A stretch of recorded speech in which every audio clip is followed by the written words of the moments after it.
Hi friends, welcome to my channel. ఈరోజు recipe వచ్చేసి గోంగూర పచ్చడి అండి. ఇది రుచికరంగా ఉన్న వంటకాలలో ఈ పచ్చడి ఒకటి. మంచి రుచిగా పర్ఫెక్ట్గా ఎలా చేయాలో చూపిస్తానండి. ఇలా ట్రై చేసి చూడండి. టేస్ట్ చాలా బాగుంటుంది. మీకు 10 రోజుల పైన నిల్వ ఉంటుంది. వేడి అన్నంలో కొద్దిగా నెయ్యి వేసుకొని తింటే ఎంత బాగుంటుందో మీకు కూడా బాగా తెలుసు కదండి. ఇప్పుడైతే మీకు తయారు చేసుకునే విధానం అయితే మీకు చూపిస్తానండి. ఒక స్టవ్ అంటించైతే ఒక బాణీ పెట్టుకున్నాను. ఆ బాణీలో ఆయిల్ వేసుకున్నమాట. ఇంకా పప్పు దినుసులు అయితే వేస్తున్నానండి.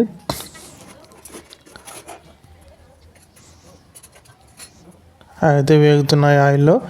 ఆయిల్ వేసుకొని పప్పు దినుసులు వేసుకొని మొత్తం అయితే కలుపుకున్నాను. కలుపుకున్న వెంటనే జీలకర్ర వేసాను. లో ఫ్లేమ్లోనే వేసుకోవాలండి అన్నీ. పచ్చిమిర్చి కూడా కరివేపాకు కూడా వేసుకున్నాను.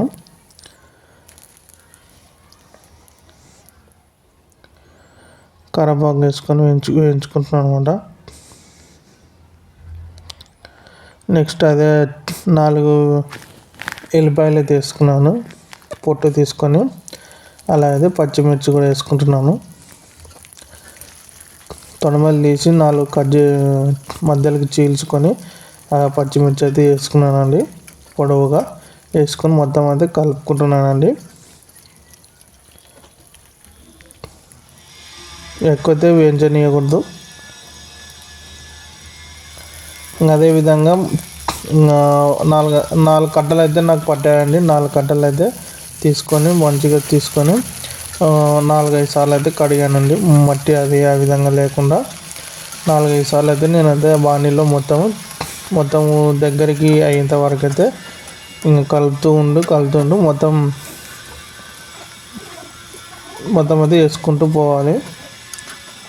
ఒకటేసారి అయితే బాణీలో పట్టదనమాట.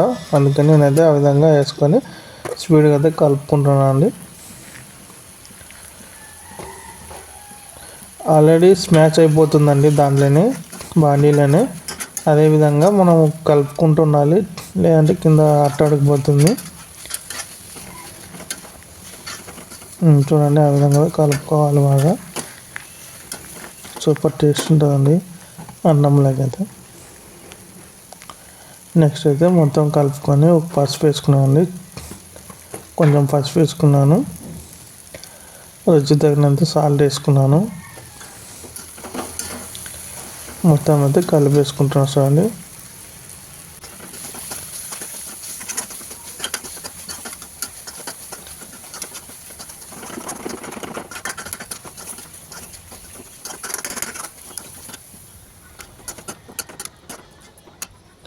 ఆ విధంగా కలిపేసుకోవాలి బాగా.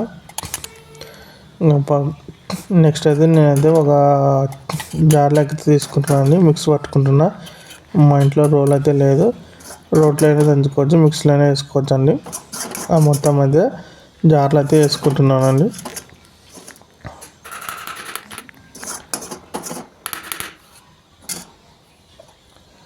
మొత్తం అయితే ఆ విధంగా వేసుకొని మిక్స్ అయితే పట్టేసుకుంటున్నాను. సో అన్నీ మిక్స్ అయితే పట్టేసుకొని అయితే నేనైతే ఒక చిన్న కప్లాక్ అయితే తీసుకున్నాను. చాలా వచ్చింది. కానీ నేనైతే మనకు చూపించుకోవడానికి అయితే కొంచెం కప్పులు అయితే కొంచెం గోంగూర పచ్చడి అయితే తీసుకున్నాను. నెక్స్ట్ అయితే తాలింపు వేద్దామండి. తాలింపుకి అయితే ఒక చిన్న గంట తీసుకున్నానండి, తాలింపు గంట. దాంట్లో ఆయిల్ పోసుకుంటున్నాను. ఆయిల్ వేసుకొని శనగపప్పులు,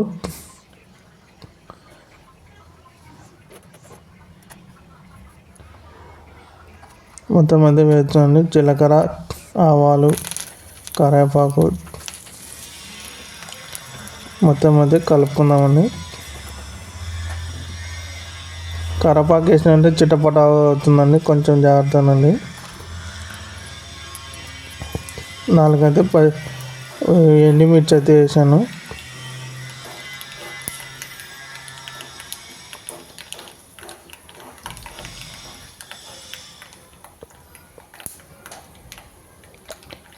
తాలింపు వేసిన సూపర్ టేస్ట్గా వస్తుందండి. తాలింపు పడితే దాని రుచి మారుతుంది అనమాట. అయితే తాలింపు వేసుకుంటున్నాము.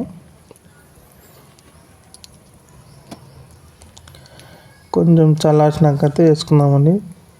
ఎందుకంటే చర్రమని మొత్తం చిట్లిపోతుంది అనమాట ఆయిల్. కాబట్టి కొంచెం చల్లగైతే వేసుకుందాము. చూడండి, నేనైతే సగం ఆ కప్పులోకి అయితే కొంచెం వేసుకుంటానండి. మిగతా అంతా వేరే గిన్నెలో ఉందండి గోంగూర పచ్చడి, దాంట్లోకి అయితే వేసుకుంటున్నాను.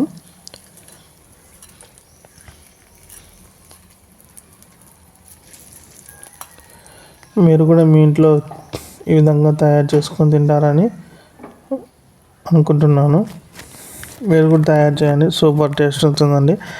ఎటువంటి కూరలు పప్పులు తిన్నది బుద్ధి కాకున్నప్పుడు ఈ విధంగా చేసుకొని, ఇంకొకటి టైం లేనప్పుడు కూరలు చేసుకుని టైం లేనప్పుడు అన్నం పెట్టుకొని కూడా ఈ విధంగా 10 రోజులు నిల్వ ఉంటుందండి. 10 రోజుల్లో ఎప్పుడైనా వేసుకొని తీసుకొని తినొచ్చు అనమాట.